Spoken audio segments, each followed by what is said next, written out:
नारायणं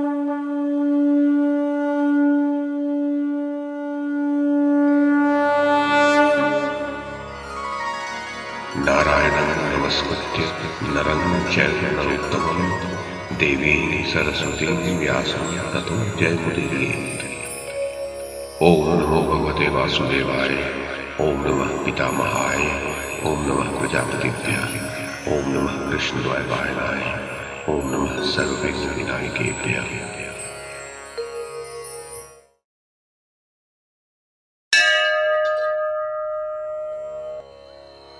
वैशंपायन जी कहते हैं, जन्मेजय, जब भीष्म, द्रोण आदि प्रधान कौरव महारथियों ने उस नपुंसक वेशधारी पुरुष को उत्तर को रथ में चढ़ाकर शमी वृक्ष की ओर जाते देखा तो वे अर्जुन की आशंका करके मन ही मन बहुत भयभीत हुए। तब शस्त्र विद्या विशारद द्रोणाचार्य ने भीष्म पितामह से कहा, गंगापुत्र, ये जो स्त्री वेशधारी दिखाई देता है वह इंद्र का पुत्र अर्जुन जान पड़ता है। ये अवश्य ही हमें युद्ध में जीतकर गौ में ले जाएगा। इस सेना में मुझे तो इसका सामना करने वाला कोई भी योद्धा दिखाई नहीं देता। सुनते हैं कि हिमालय पर तपस्या करते समय अर्जुन ने किरात वेशधारी भगवान शंकर को भी युद्ध करके प्रसन्न कर लिया था।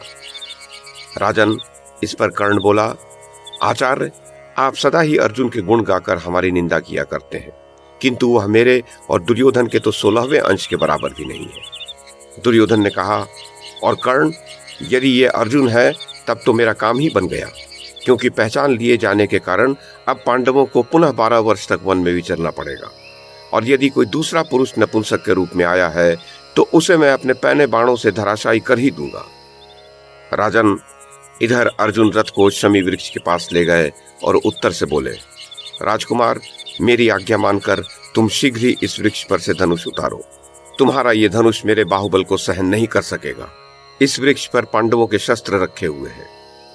ये सुनकर राजकुमार उत्तर रथ से उतर पड़ा और उसे विवश होकर उस वृक्ष पर चढ़ना पड़ा। अर्जुन ने रथ पर बैठे बैठे ही फिर आज्ञा दी, झटपट उतार लाओ, देरी मत करो, और शीघ्र ही इनके ऊपर जो वस्त्र आदि लिपटे हुए हैं उन्हें खोल दो। उत्तर पांडवों के उन अत्युत्तम धनुषों को लेकर नीचे उतरा और उन पर लिपटे हुए पत्तों को हटाकर उन्हें अर्जुन के आगे रखा। उत्तर को गांडीव के सिवा वहां 4 और धनुष दिखाई दिए। उन सूर्य के समान तेजस्वी धनुषों को खोलते ही सब ओर उनकी दिव्य कांति फैल गई। तब उत्तर ने उन प्रभावपूर्ण और विशाल धनुषों को हाथ से छूकर पूछा, ये किसके हैं? अर्जुन ने कहा, राजकुमार, इनमें ये तो अर्जुन का सुप्रसिद्ध गांडीव धनुष है। ये संग्राम भूमि में शत्रुओं की सेना को क्षण भर में नष्ट भ्रष्ट कर डालता है। तीनों लोकों में इसकी सुप्रसिद्धि है और ये सभी शस्त्रों से बढ़ा चढ़ा है। ये अकेला ही 1 लाख शस्त्रों की बराबरी करने वाला है। अर्जुन ने इसी के द्वारा संग्राम में देवता और मनुष्यों को परास्त किया था। देखो, ये चित्र विचित्र रंगों से सुशोभित, लचीला और गांठ आदि से रहित है। आरंभ में 1 सहस्र वर्ष तक इसे ब्रह्मा जी ने धारण किया था। फिर 503 वर्ष तक ये प्रजापति के पास रहा। उसके पश्चात 85 वर्ष इसे इंद्र ने धारण किया, 500 वर्ष तक चंद्रमा ने तथा 100 वर्ष तक वरुण ने अपने पास रखा। अब 65 वर्ष काल अर्थात 32.5 वर्ष से यह परम दिव्य धनुष अर्जुन के पास है। उसे ये वरुण से ही प्राप्त हुआ है। दूसरा, जो सोने से मढ़ा हुआ देवता और मनुष्यों से पूजित सुंदर पीठ वाला धनुष है, वह भीमसेन का है। शत्रुदमन भीम ने इसी से सारी पूर्व दिशा जीती थी।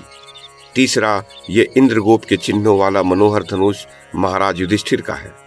चौथा धनुष, जिसमें सोने के बने हुए सूर्य चमचमा रहे हैं, नकुल का है, तथा जिसमें सुवर्ण के फतिंगे चित्रित हैं, वह 5वां धनुष माद्री नंदन सहदेव का है।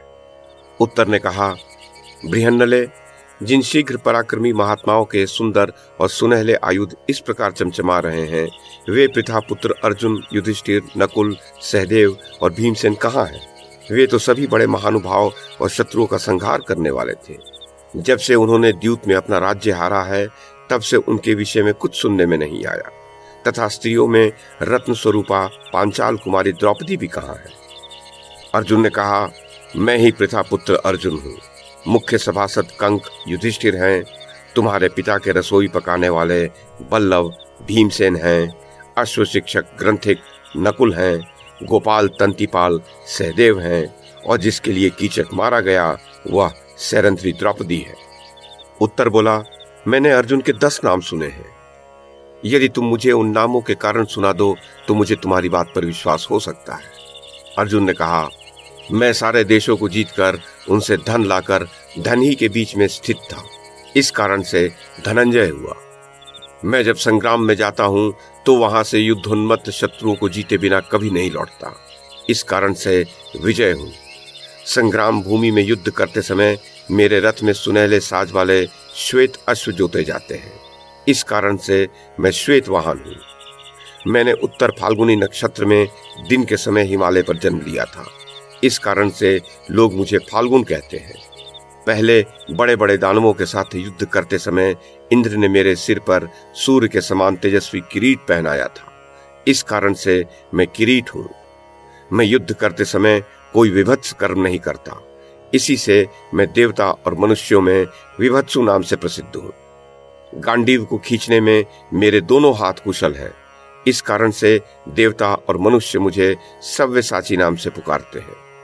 चारों समुद्र पर्यंत पृथ्वी में मेरे जैसा शुद्ध वर्ण दुर्लभ है और मैं शुद्ध कर्म ही करता हूँ, इस कारण से लोग मुझे अर्जुन नाम से जानते हैं। मैं दुर्लभ, दुर्जय, दमन करने वाला और इंद्र का पुत्र हूँ, इस कारण से देवता और मनुष्यों में जिष्णु नाम से विख्यात हूँ।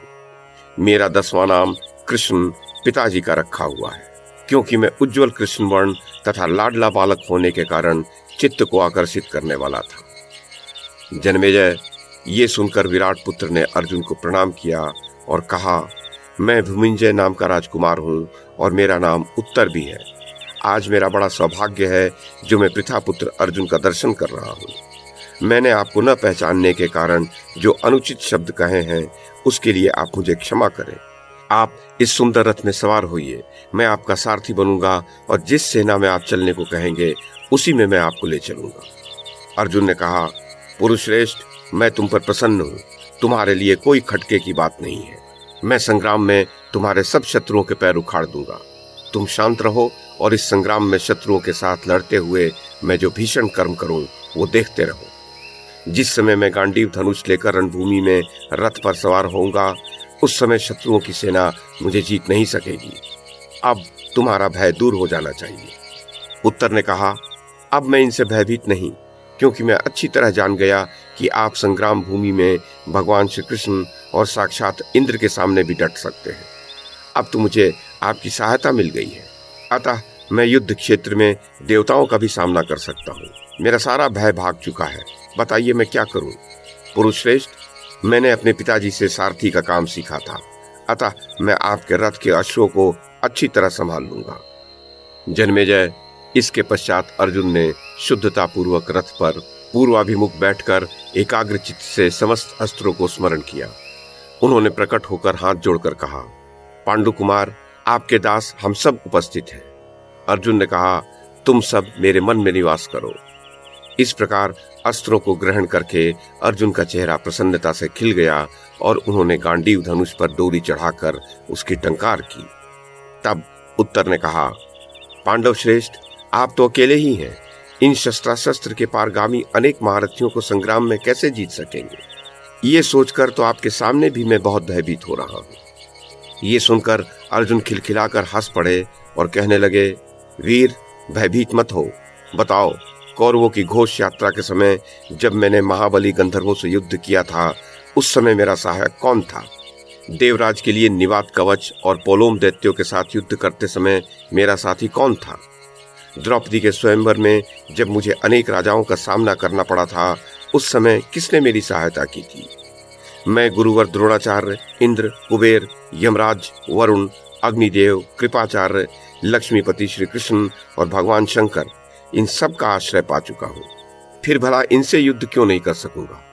तुम इन मानसिक भयों को छोड़कर शीघ्रता से रथ हाँको। जन्मेजय, इस प्रकार उत्तर को अपना सारथी बनाकर पांडव प्रवर अर्जुन ने शमी वृक्ष की परिक्रमा की और फिर अपने सब अस्त्र शस्त्र लेकर अग्निदेव के द्वारा दिए हुए रथ का ध्यान किया।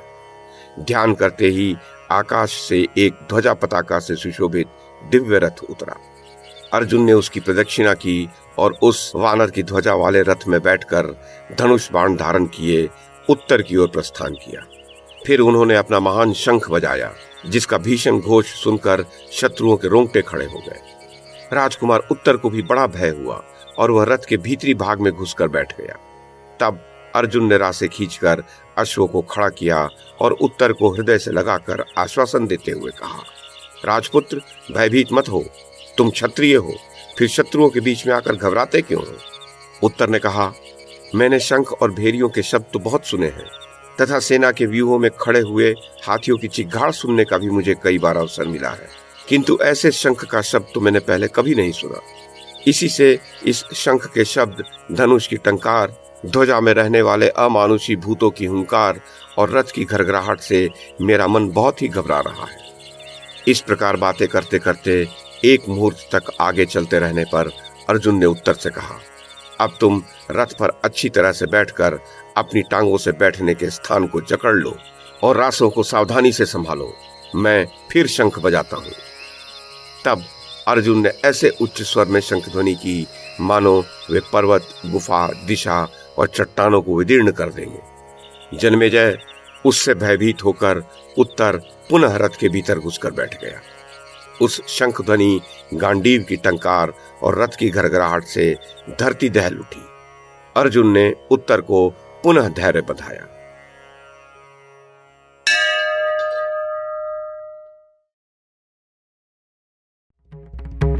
YouTube के माध्यम से महाभारत की कथा को एक श्रृंखला के रूप में प्रस्तुत करने का हमारा ये प्रयास यदि आपको सराहनीय लगा हो तो कृपया इस कड़ी को लाइक और शेयर करें, चैनल को सब्सक्राइब करें और बेल आइकन को दबाएं। साथ में अन्य लोगों को भी देखने के लिए प्रेरित करें। धन्यवाद और नमस्कार।